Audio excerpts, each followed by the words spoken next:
Olá, bom dia, seja bem-vindo ao Noticidade Manhã desta segunda-feira, 17 de fevereiro.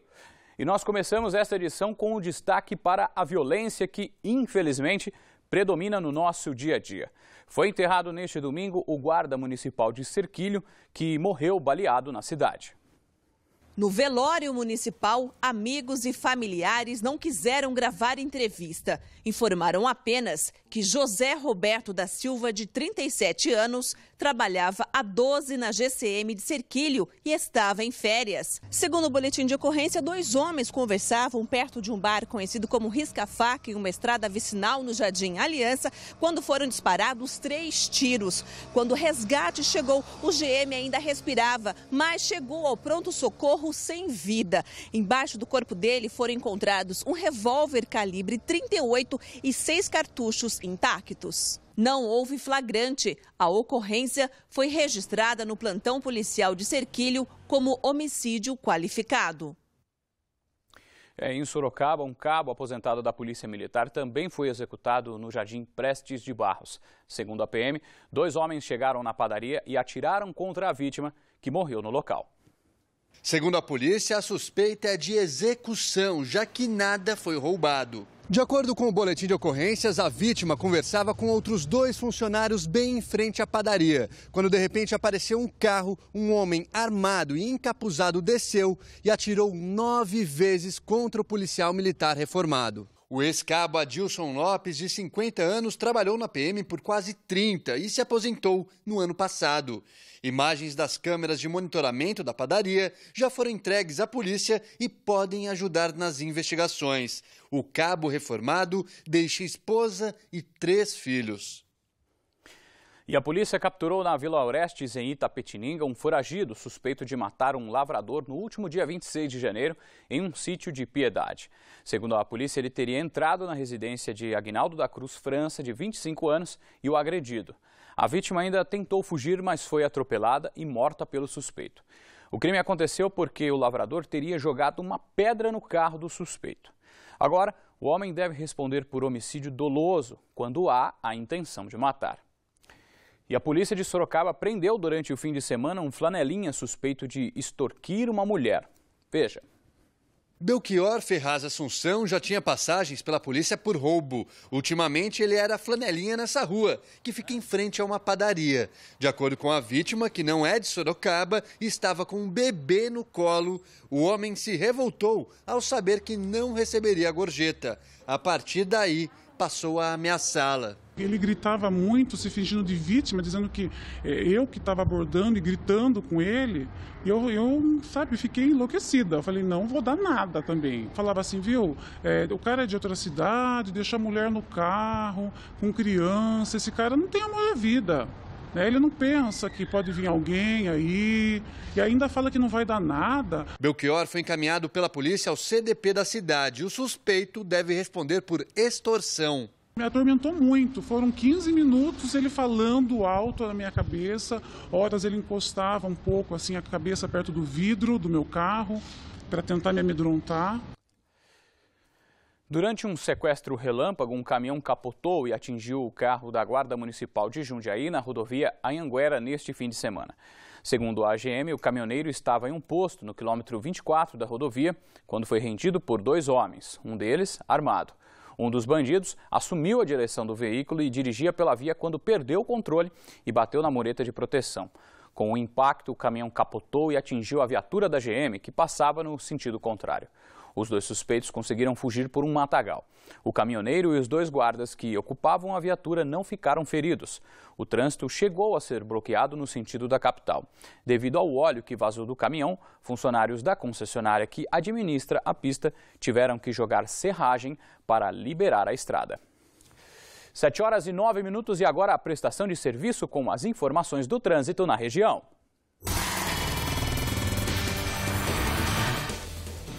E atenção motorista que vai passar pela Avenida Dom Aguirre em Sorocaba. Por conta de obras no asfalto, a URBS, responsável pelo trânsito e transporte na cidade, informa que vai bloquear uma das faixas de rolamento no trecho entre a ponte Salomão Pavlovsky e a entrada para Castelinho, no sentido bairro.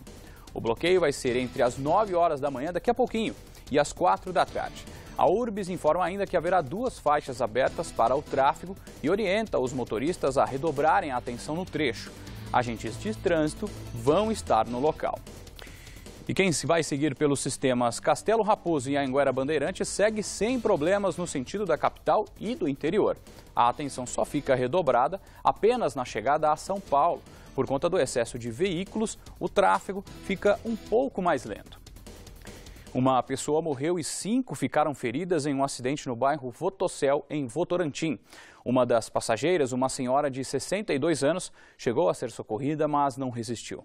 De acordo com a Polícia Rodoviária, o carro que estavam com a vítima e os outros ocupantes cruzou o canteiro central, invadiu a pista contrária e bateu de frente com outro veículo. Entre os feridos está uma jovem de 12 anos que foi encaminhada em estado grave, junto a outras 3 pessoas para o Hospital Regional de Sorocaba. E mais fatalidade no trânsito. Um jovem de 21 anos morreu em um acidente na rodovia Raposo Tavares, no bairro Monte Santo, em Itapetininga. De acordo com a polícia, ele estava com um amigo de 20 e uma adolescente de 15 anos no carro que bateu de frente com outro veículo. A vítima, que estava no banco de passageiros, morreu na hora. O motorista do outro veículo, a adolescente e o outro jovem foram encaminhados ao Hospital Regional de Itapetininga em estado grave. E em Tatuí, um homem ficou gravemente ferido após um acidente no quilômetro 114 da SP-127. Segundo a Polícia Rodoviária, o motorista seguia de Itapetininga para Tatuí quando perdeu o controle do veículo, invadiu a pista contrária e colidiu contra um caminhão. A vítima foi levada em estado grave para o pronto-socorro da cidade. O motorista do caminhão não se feriu. 7h14, muito bom dia para você que chega e acompanha agora o Noticidade Manhã.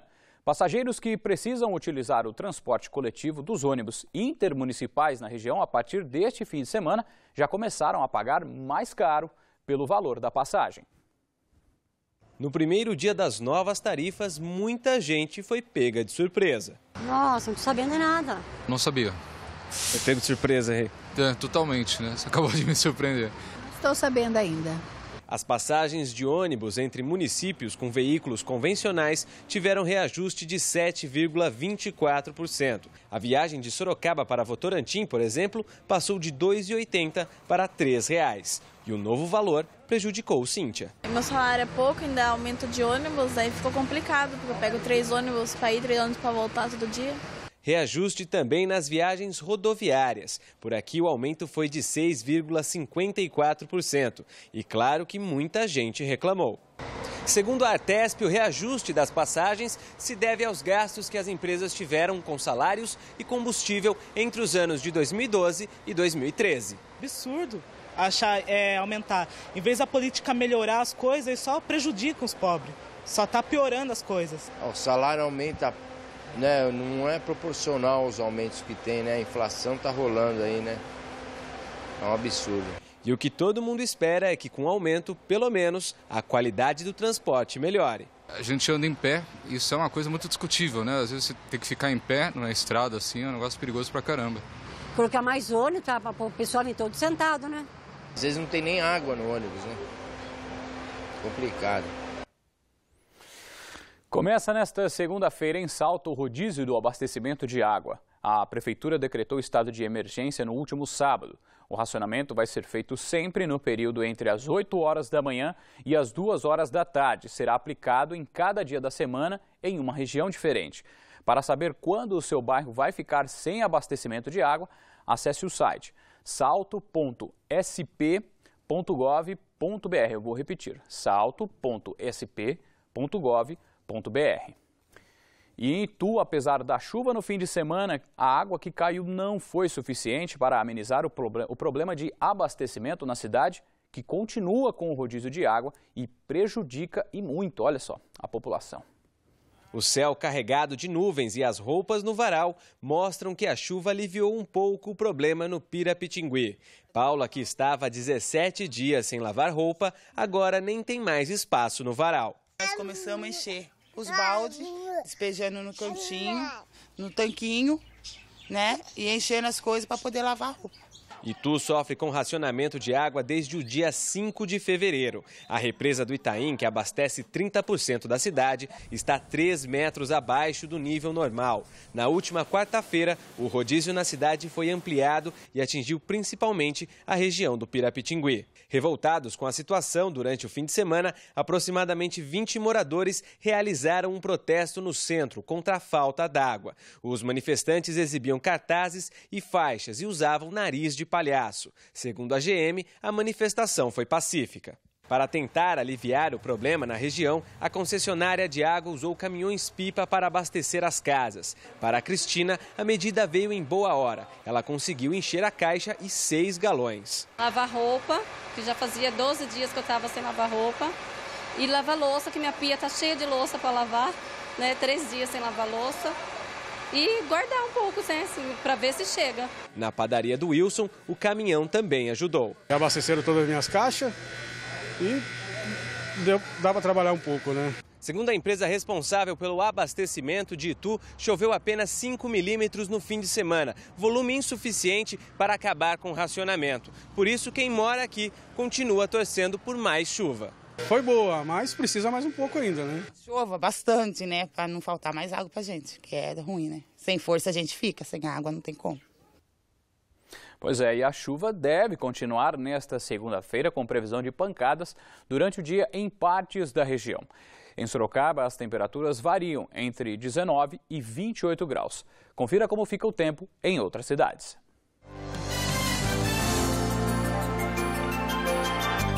Em Jumirim, as temperaturas variam entre 19 e 29 graus. Itu tem a mesma máxima. A mínima é de 18. Em Itapetininga, máxima de 27 e mínima de 19 graus. Em Jundiaí, as temperaturas ficam entre 20 e 29 graus. 7h22, hoje é dia de oportunidades aqui no Noticidade Manhã. Vamos falar sobre as vagas de emprego na região. Papel e caneta na mão e boa sorte!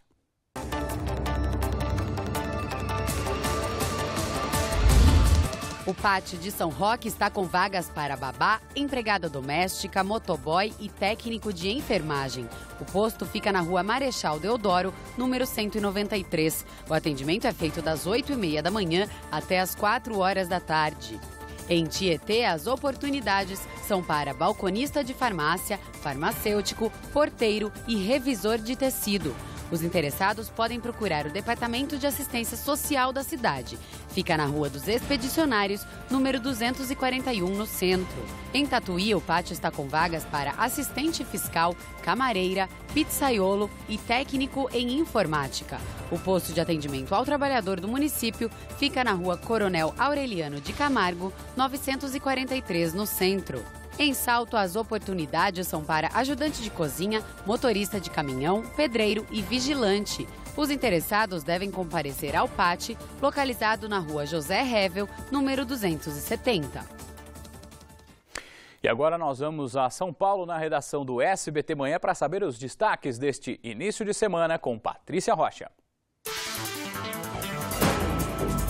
Uma pessoa morreu e outras 5 ficaram feridas depois de serem atropeladas no terminal rodoviário do Tietê, em São Paulo. Mais informações com a repórter Larice Neves. O acidente foi pouco depois das 11 horas da noite. 3 passageiros e 3 fiscais da empresa foram atingidos pelo ônibus. Shirley Mendes, de 48 anos, não resistiu e morreu. Segundo a versão oficial, o motorista parou na plataforma. Depois de 1 minuto, ele teria se atrapalhado com o câmbio e acionado novamente o veículo. Ele foi preso em flagrante e agora o caso deve ser apurado. Muito forte a cena, hein? E atenção você, telespectador da TV Sorocaba SBT, que é assinante da NET, nas cidades de Itu e em Jundiaí. A partir de amanhã, dia 18, nossa sintonia será alterada no seu display de canais. Veja como fica. Os telespectadores de Itu, que atualmente sintonizam o canal 17 em SD, vão passar a sintonizar o 21. Em HD, o sinal de alta definição captado pelo 516 será sintonizado agora pelo 521. Já em Jundiaí, para os assinantes da NET que acompanham a TV Sorocaba SBT, a única alteração será na sintonia do canal em HD. Nossa programação exibida pelo 516 agora passa a ser sintonizada pelo canal 514 alta definição. 7h28, a gente fala agora de esporte. Fora de casa, a LSB perdeu para o Mogi das Cruzes por 89-61 em partida válida pelo Novo Basquete Brasil. O próximo jogo da Liga Sorocabana de Basquete será contra o time de Franca na semana que vem em Sorocaba. Com a derrota, a LSB se mantém na 15ª posição na competição. Futebol. Pela Série A2 do Paulistão, o São Bento retomou a liderança da competição depois de vencer o Monte Azul por 3-2 aqui mesmo em Sorocaba. Pela Elite do Campeonato Paulista, o Atlético Sorocaba, em casa, venceu por 1-0 a Ponte Preta. Outro time da região a vencer e embalar na competição é o Ituano, que não tomou conhecimento do Bragantino e venceu por 2-0 em Itu. Já o Paulista foi a Lins e perdeu por 1-0 para o Linense.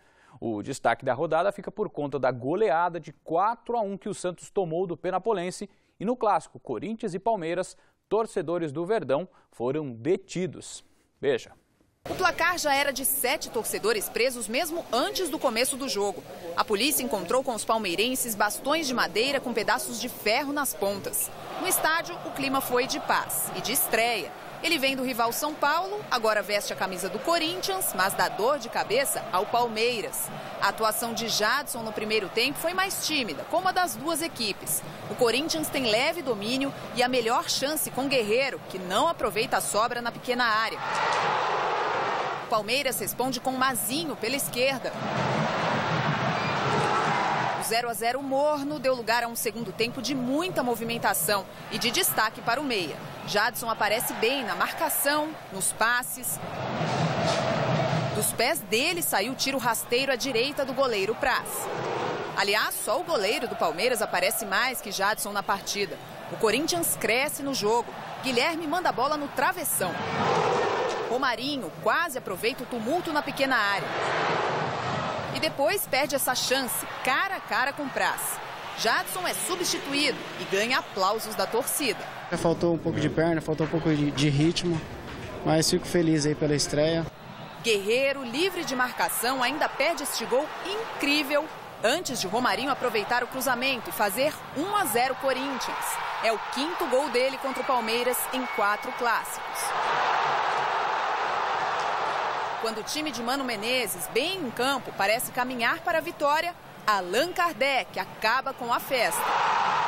Acho que o empate ali acabou de bom tamanho porque nós conseguimos ter uma partida equilibrada. Final de jogo, 1-1.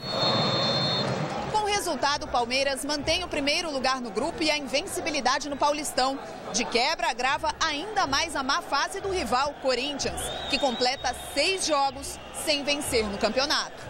O Corinthians jogou como eu disse que iria jogar o Clássico, prometi isso ao torcedor, que nós seríamos já no Clássico uma outra equipe, fomos uma outra equipe, e isso aponta para o futuro que teremos pela frente. De agora em diante o campeonato será outro. No Paulistão, resultado surpreendente. O Santos, que estava invicto, foi goleado pelo Penapolense. Leandro Damião não fez gol e ainda cometeu este pênalti. Guaru bateu e abriu o marcador. Cícero fez o gol de honra do Santos. O segundo do time do interior foi de Douglas Tanque. Petros dominou no peito e bateu na saída do goleiro Aranha. 3-1. Alexandro fechou a conta. 4-1 Penapolense. O Noticidade Manhã fica por aqui. Outras notícias da região você acompanha à 13h no Manchetes Noticidade com Nolan Robertos. E a gente encerra esta edição com imagens ao vivo da Avenida Engenheiro Carlos Reinaldo Mendes, em Sorocaba, que tem um trânsito tranquilo nos dois sentidos, no bairro quanto do centro. Um ótimo começo de semana para você e a sua família. Saúde e sucesso!